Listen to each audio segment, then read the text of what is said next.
자, 우리 지난주까지 갈라디아서를 마치고요. 이제 오늘부터 빌립보서를 함께 나누도록 하겠습니다. 이 빌립보서는요, 다른 서신서들과는 좀 다른, 좀 독특한 부분이 있는데 어떤 특정한 주제가 아니라 우리 성도들의 일상생활에서 만날 수 있는 그 보편적인 신앙의 주제들을 다루고 있다라는 것이 특징입니다. 그러니까 다른 서신서의 경우 특정한 주제가 있는데 그 주제가 사실 가볍지 않아요. 갈라디아서의 경우 다른 복음, 그리고 거짓 교사, 신앙의 누룩 같은 무거운 주제가 주를 이뤘죠. 또 로마서나 에베소서도 사실 마찬가지예요. 이신득의 믿음과 교리, 그리고 교회의 연합과 일치, 또 이런 가볍지 않은 주제가 드러나 있고요. 고린도 전후서의 경우는 너무 심각한 영적인 문제가 그 교회 안에 존재하면서 그 문제를 좀 무겁게 다루고 있습니다. 디모데 전후서와 디도서는 목회서신으로 이름이 불려지고요. 목회자를 주제로 다루고 있어서 그 역시 가볍지 않습니다. 반면에 빌립보서는요, 무거운 주제가 드러나지 않고 성도들이 일상생활에서 보편적으로 만날 수 있는 아주 중요한 신앙의 그 영적 주제들을 다루고 있는데요. 그렇다고 해서 빌립보 교회에 문제가 없었냐? 그렇지 않아요. 빌립보 교회도요, 율법주의자들과 그리고 반도덕주의자들의 영향이 크게 나타났고, 특히 순두계와 유오디아라는 두 여인이 불화를 교회 안에서 일으켜서 큰 문제가 되기도 했습니다. 하지만 빌립보서에서는 이런 문제들을 생각보다 심각한 화두로 다루고 있지 않아요. 오히려 빌립보서에서는 감사, 만족, 찬양, 기쁨과 같은 용어들이 자주 등장합니다. 그러니까 왜 빌립보 교회는 이런 여러 문제가 있었음에도 불구하고 무거운 주제가 등장하지 않는 것일까? 그 이유가 있어요. 빌립보 교회 성도들과 바울 사도가요, 매우 좋은 관계로 연결되어 있었기 때문입니다. 빌립보 교회 성도와 바울 사도는요, 의기투합이 정말 좋은 관계였어요. 그러다 보니까 교회에 여러 문제가 있어도 그게 심각하게 받아들여지지 않았던 거죠. 왜? 얼마든지 문제를 해결할 수 있는 신뢰가 형성되어 있었다라는 겁니다. 빌립보 교회는요, 바울 사도를 정말 잘 섬겼어요. 그가 감옥에 있을 때 성도였던 에바브로디도를 파송해서 특별히 그 감옥에 있는 바울 사도를 잘 보필하게 했고요. 또 자주 후원금을 보내서 바울 사도가 생활하는데 불편함이 없게 했습니다. 이런 것을 볼 때 빌립보 교회 성도들과 바울 사도의 관계가 굉장히 좋았던 것으로 보입니다. 빌립보서에 특별히 무거운 주제가 없는 것도 이런 이유와 연관이 있어요. 흔히들 빌립보서를 기쁨의 서신이라고 부릅니다. 따라서 합시다. 기쁨의 서신. 빌립보서 4장 4절에 보면 우리가 잘 아는 말씀, 주 안에서 기뻐하라, 주 안에서 항상 기뻐하라, 내가 다시 말하노니 기뻐하라. 굉장히 유명한 말씀이 여기에 있습니다. 놀라운 것은요, 이 편지를 쓸 때 바울 사도가 어디 있었냐? 옥중에 있었습니다. 옥중에서도 기쁨과 감사가 항상 넘쳤던 거예요. 어떻게 그럴 수 있지? 물론 바울 사도의 영성으로는 충분히 그럴 수 있죠. 그런데 거기에 하나 더해서 빌립보 교회 성도들이요, 이 바울 사도의 고난에 함께 동참하고 이 바울 사도의 상황들을 위해서 기도하면서 격려와 지지를 보냈던 게 이 바울 사도에게는 너무 큰 위로와 힘이 되었던 거죠. 그래서 옥중에 있지만 그에게 있어서 기쁨과 감사가 넘쳤던 겁니다. 오늘 본문을 보면 빌립보 교회 성도들과 바울 사도의 관계가 얼마나 친밀했는지를 알 수가 있는데요. 4절을 보게 되면 바울 사도는 빌립보 교회 성도들을 생각할 때 항상 기쁨으로 기도하게 되더라, 이렇게 이야기를 합니다. 또 8절을 보면 빌립보 교회 성도들을 예수의 심장으로 얼마나 사랑하고 있는지 하나님이 증인이다 라고 말할 정도였어요. 아마 빌립보서 말씀은요, 저뿐만 아니라 모든 목회자가 부러워하는 말씀이 아닐까 그렇게 생각합니다. 목회자가 성도들과 좋은 관계를 만들어가고 싶은 거는 너무 당연하죠. 저도 참 부러운 마음으로 말씀을 묵상하면서 궁금증이 생겼죠. 어떻게 이렇게 빌립보 교회 성도들과 지도자였던 바울 사도는 이렇게 끈끈한 관계로 있을 수 있었을까? 어떻게 이렇게 좋은 관계를 만들어갈 수 있었지? 그게 너무 궁금했어요. 혹시 말씀을 묵상하면서 그 비법이 좀 나오지 않을까라고 한 단어 뜯어보는데요. 와, 그 비법이 나와요. 바울 사도와 빌립보 교회 성도들이 관계가 좋을 수 있었던 비법, 그건 사실 놀랍게도 어떤 인간적인 친밀한 교제로 해서 나온 것이 아니었습니다. 뭐였나? 자, 3절로부터 5절에 그 이유가 등장하는데 우리 좀 이해하기 쉽게 현대인의 성경으로 우리 같이 자막을 통해 읽어보겠습니다. 시작.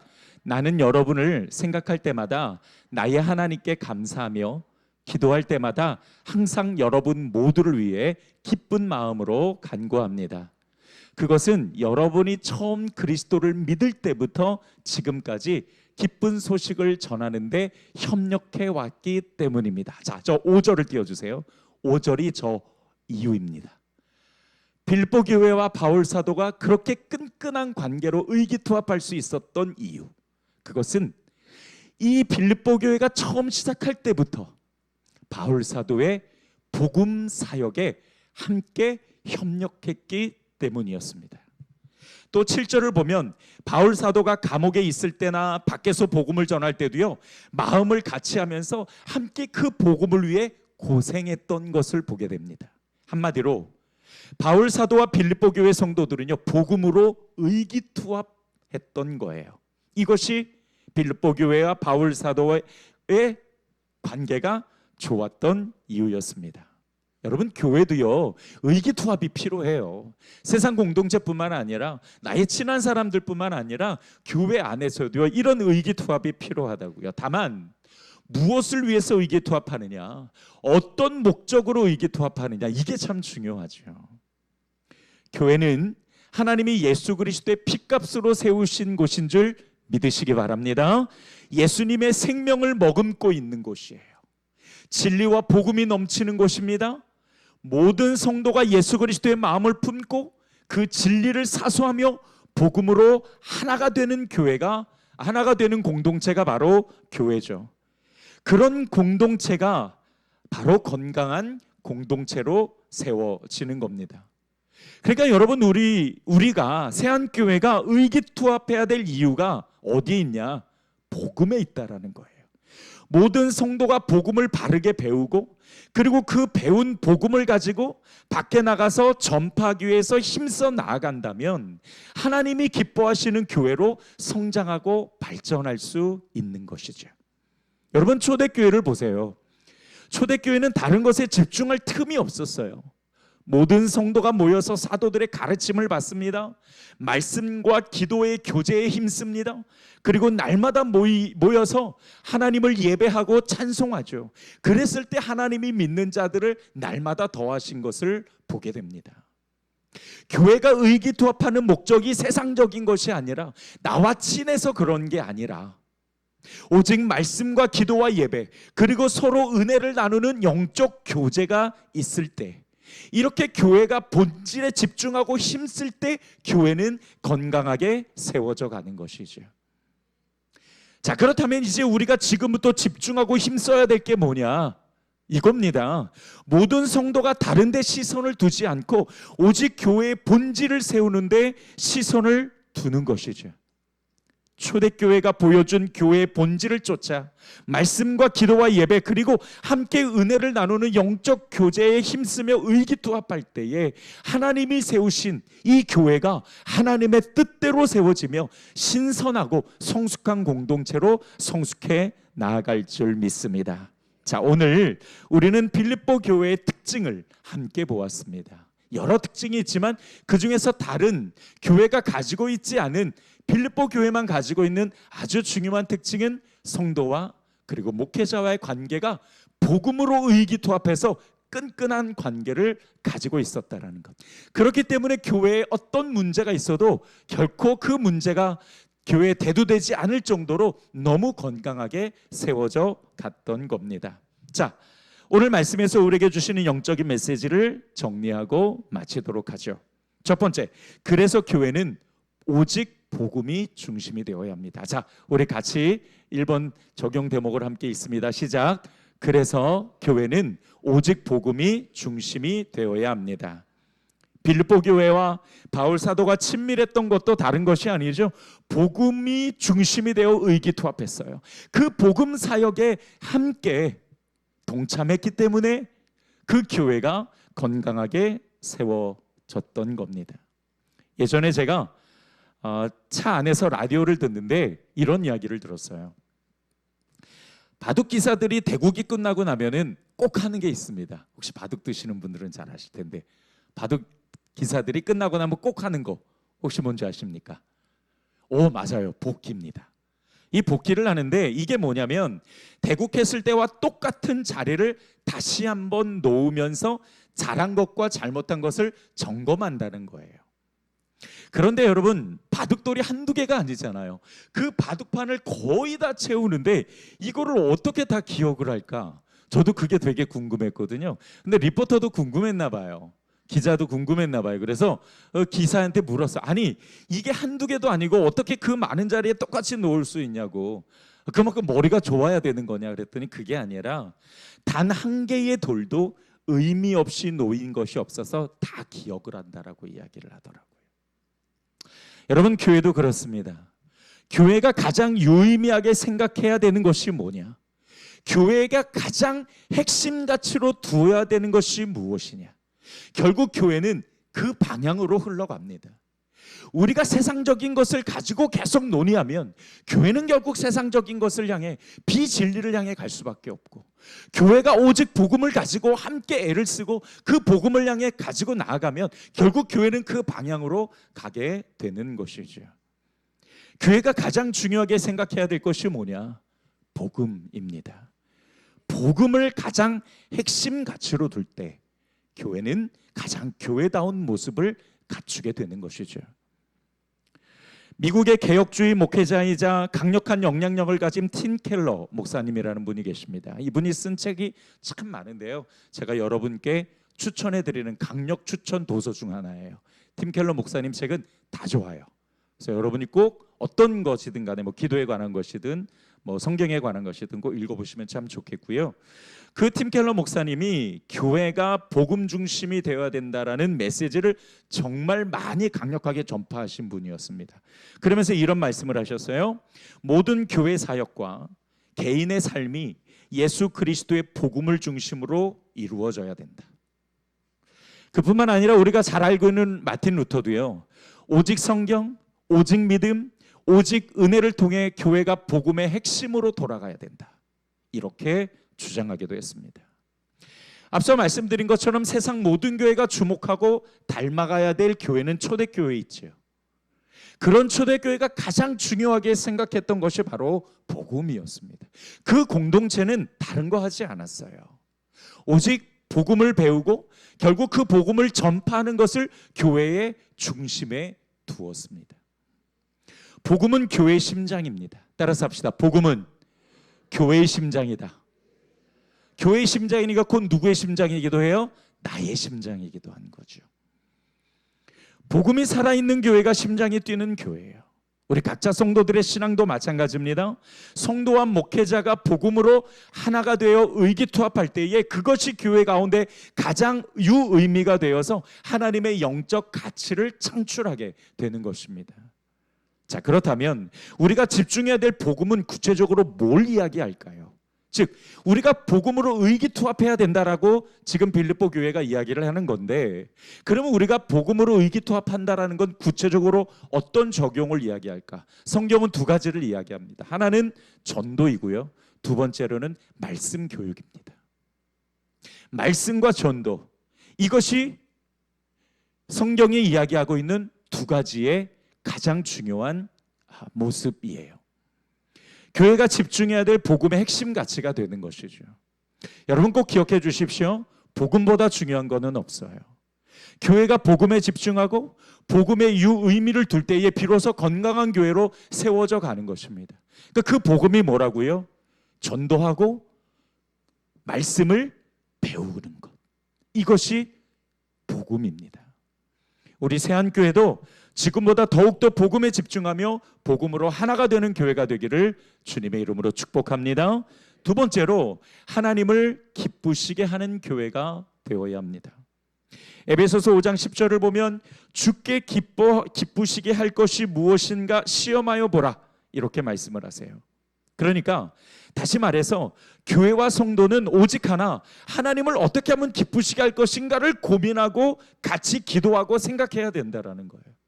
이것이 하나님이 기뻐하시는 것인가? 우리가 어떤 것을 결정하고 나아갈 때도 이게 정말 하나님이 기뻐하시는 것인가? 이것이 정말 하나님이 원하시는 것인가? 성경에서 우리에게 말씀해 주시고 있는 메시지인가를 점검해 봐야 된다는 거죠. 오늘 본문을 보게 되면 바울 사도는 빌립보 교회 성도들을 너무나 기뻐해요. 그러니까 애초에 서신저 처음부터 내가 너희를 너무 기뻐하고 너희를 위해서 기도할 때 막 기쁨이 넘친다, 막 이렇게 이야기를 할 정도죠. 여러분, 그렇습니다. 우리가 누군가를 위해서 중보 기도할 때 그 사람을 위해서 기도하는데 정말 기쁨이 넘치는 사람이 있고 걱정이 넘치는 사람이 있어요. 진짜 그런 사람들이 있다고요. 아우 주여, 송집사를 위해서, 우리 송집사 없죠, 우리 교회. 송집사를 위해서 기도하는데 아버지 어떻게 하면 좋습니까? 또 어떤 때는 주여, 김집사 위해서 기도하는데 요즘 김집사 정말 너무 잘하고 있습니다. 아버지, 그에게 하나님께서 훌륭하게 그 믿음과 신앙과 인성이 성장할 수 있도록 하나님 붙잡아 주시고 하나님께서 하는 모든 일들 가운데 복 주세요. 정말 기쁨으로 기도가 되는 사람들이 있더라고요. 여러분, 바울 사도가 빌립보 교회 성도들을 기뻐했다라는 것은요, 하나님도 기뻐하셨다라는 거예요. 왜냐하면 바울 사도의 기준은요, 항상 하나님께 맞춰져 있었기 때문입니다. 그러니까 하나님도 빌립보 교회를 너무 사랑하시고 기뻐하셨던 거예요. 그 이유가 뭐라고요? 목회자와 성도, 교회가 오직 복음으로 의기투합하더라. 이렇게 교회는 하나님을 기쁘시게 해드릴 것이 무엇인지 고민하고 또 그것을 실천해 가야 됩니다. 이제 우리 교회도 직분자들이 세워져요. 직분자는 목회자의 동역자로 세워지는 겁니다. 그리고 하나님이 기뻐하시는 교회를 함께 세워나가는 건데 어떻게 도전하고 어떻게 힘쓰냐? 오직 주제는 하나입니다. 어떻게 하면 하나님이 기뻐하실 것인가? 어떻게 하면 이 공동체가 하나님을 기쁘시게 하는 공동체가 될 것인가? 거기에 우리의 모든 시선을 두고 나아가야 되는 것이죠. 물론 우리에게 주시는 빌립보 교회를 통해 주시는 답은 우리가 복음으로 의기투합하는 거지만 그 외에 우리가 어떤 것을 할 때에도 하나님이 기뻐하시는 것이 무엇인가? 우리의 형편이 어떠하든 우리의 상황이 어떠하든 여러분, 그게 중요한 게 아니에요. 교회의 주인이 하나님이시고 이끌어 가시는 분이 성령님이시라고 우리 지난주에 함께 말씀을 나눴잖아요. 성령님이 목회자만 세우시냐? 아니죠. 교회도 이끌어 가시고요, 교회에 하나님의 뜻이 담길 수 있도록 역사하시고 부흥의 물결을 만들어 가시는 분이신 줄 믿으시기 바랍니다. 그 성령을 우리가 쫓아가면서 어떻게 하면 하나님을 기쁘시게 할 거냐? 사람을 기쁘게 하는 것이 아니라 어떻게 하면 하나님을 기쁘시게 하는 교회가 될 것이냐, 이거를 함께 고민하고 함께 기도하면서 나아가야 되는 거예요. 이게 진짜 공동체고 이게 진짜 교회의 모습이죠. 아멘. 자, 그렇습니다. 마찬가지로 각자 우리 개인 신앙도 그래요. 복음으로 훈련되고 복음으로 헌신할 수 있는 삶을 하나님 앞에 드린다면 정말 하나님이 기뻐하시지 않겠습니까? 더 나아가서 우리 세안교회가 복음과 말씀으로 이 지역의 영혼들을 깨우라고 이곳에 세우셨습니다. 모든 교회가 다 마찬가지지만 모든 교회가 우리 모든 교회를 다 생각할 여유는 없어요. 우리 교회만 고민하고 생각해도 바쁘니까 나중에는 더 다른 교회까지 생각할 여유가 있겠죠. 어쨌든 지금은 우리 교회만 바라봅시다. 우리 교회도 더욱 복음 사역에 집중할 수 있어야 한다라는 거죠.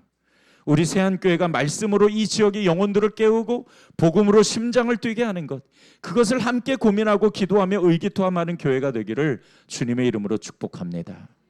모르겠어요. 여러분들 주위에는 그런 분들이 있는지는 모르겠는데 왜 하필 제 주위에는 늘 그런 이야기들이 많이 들리는지. 말씀을 배우고 싶고 정말 양육을 받고 싶어서 교회를 찾아다녀도 여전히 그 양육을 받지 못해서 그 영적 갈급함을 채우지 못해서 안타깝게 있는 성도들의 이야기를 저는 왜 이렇게 많이 듣는지 모르겠어요. 아니, 그분이 여기 가깝게 사면 우리 교회 오라고 이야기를 하고 싶은데 또 그것도 아니에요. 근데 왜 그렇게 저는 그런 이야기를 많이 듣게 하시는지 곰곰이 생각해 봤습니다. 얼마 전에 또 그런 이야기를 들었거든요. 아유, 차라리 이 근처에 그런 이야기, 그렇게 갈급한 영혼이 있으면 하나님 좀 보내달라고 기도하기도 하지만 왜 제 귀에는 유독 그런 이야기들이 많이 들리는가 곰곰이 며칠 전에는 기도하면서 하나님의 마음을 봤는데 하나님께서 저에게 푸시하는 것 같으세요. 말씀 사역 게을리하지 마라. 양육 훈련 사역 게을리하지 마라. 내가 그거를 위해서 세안교회 보내고 내가 그것을 위해서 세안교회 성도들의 목자로 세웠는데 절대 게을리하지 마라. 또 그 도전을 성령님께서 주시더라고요. 이번 학기에는 우리 직분자들을 교육해야 돼서 어쩔 수 없이 양육 훈련을 한 학기는 쉬지만 여러분, 교회가 복음을 쉬면은, 교회가 이 복음 사역을 감당하지 않으면 사실은 교회는 가치의 비중이 점점 더 적어질 수밖에 없습니다. 더 많은 자들이 말씀을 배우고 싶어 하고 더 많은 사람들이 그 말씀의 갈급함을 채우고 싶어서 교회를 찾는데 여전히 교회들이 그것을 채워주지 못한다면 여러분, 이것보다 안타까운 일이 어디 있겠습니까? 우리 교회에 주신 하나님의 비전이 거기에 있고 또 분명한 독특한 사명이 거기에 있다면 우리가 그것을 감당해야죠. 저뿐만 아니라 여러분도 양육 받으시고 또 훈련 받으셔서 나중에는 교사로 서시고 또 교사가 되셔서 다른 사람을 양육하고 훈련할 수 있는 수준까지 다다르셔야죠. 앞으로 장로 직분 받으실 분들도 마찬가지고 권사님 또 안수집사님 직분 받으실 분들도 다 마찬가지입니다. 우리가 이 복음 사역이, 이 진리 사역이, 이 가치가 우리 가운데 실현되지 않으면 하나님께서 정말 많이 실망하실 것 같은 거예요. 송 목사를 이곳에 세우신 것도 그 사역에 더 집중하라고 하나님이 세우신 거니까. 여러분, 정말 우리 세안교회가 더 복음 사역에 의기투합해서 우리가 더 잃어버린 영혼을 전도하는 것뿐만 아니라 이 말씀 사역이 우리 가운데 풍성히 일어나서 하나님께서 날마다 믿는 자들을 더해 주시는 놀라운 역사가 우리 가운데 있기를 주님의 이름으로 축복합니다. 말씀을 정리하죠. 복음으로 하나 되는 교회, 복음으로 의기투합하는 교회. 오늘 빌립보 교회가 많은 문제들이 있었어도 그 문제가 대두되지 않은 것은 건강한 교회였기 때문에, 얼마든지 그 문제를 해결할 수 있는 교회였기 때문입니다. 우리도 이 빌립보 교회를 닮아갔으면 좋겠습니다. 따라서 합시다. 복음으로 의기투합하자. 자, 우리 주위에 계신 분들에게 함께 격려해 주셨으면 좋겠습니다. 복음으로 의기투합하는 교회가 됩시다.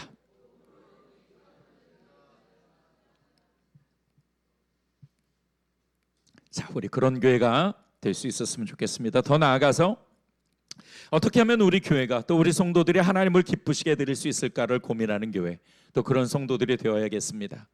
세안교회가 빌립보 교회처럼 복음으로 의기투합하고 하나님을 기쁘시게 하는 교회가 될 수 있기를 다시 한번 주님의 이름으로 축복합니다. 기도하겠습니다. 좋으신 아버지 하나님, 오늘 말씀을 통해서 또 우리에게 말씀해 주시는 빌립보 교회의 장점들을 주시고 또한 우리 세안교회가 도전해야 될 것이 무엇인지를 함께 나눕니다. 우리 교회가 정말 영적으로 복음으로 의기투합하고 이 복음이 우리 교회에 건강하게 단단하게 세워질 수 있도록 성령께서 은혜 베풀어 주시옵소서.